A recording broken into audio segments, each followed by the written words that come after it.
So many people are wondering what happens if they have already gotten the Johnson & Johnson vaccine. Our Jake Burns spoke with a health expert to get answers.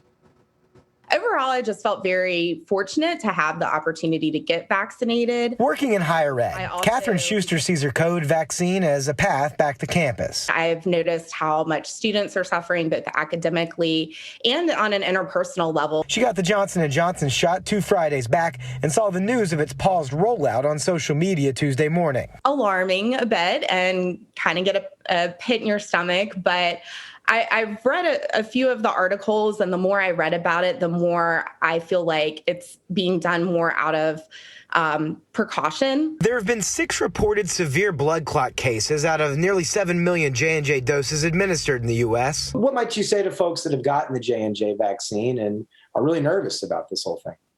Well, I think the first message is, again, that this is a very rare, less than 1 in a million rate of complications. Dr. Patrick Jackson at UVA Health says the viral vector technology, which delivers instructions to your immune system in the J&J shot, is not new, but he says it's never been used on this scale before. This is certainly the first time we've ever given adenovirus vectors to tens of millions of people around the world, and so we certainly would not have seen this sort of signal of potential risk earlier. Signs of the rare low blood platelet and blood clotting reaction include quick onset headaches, pain in the abdomen, chest, or legs, and shortness of breath. If you experience any of those symptoms, it's got to get in touch with your doctor. I think one good thing about the publicity that this has generated is that I think a lot of physicians now are much more aware of this potential complication. The 6 reported cases of severe reaction are all women, 18 to 49 years old.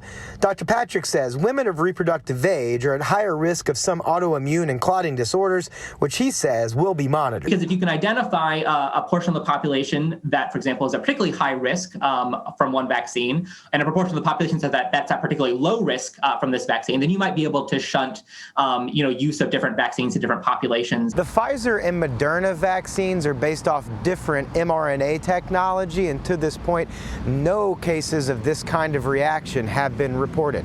Working for Ewan Henrico, Jake Burns, CBS 6 News.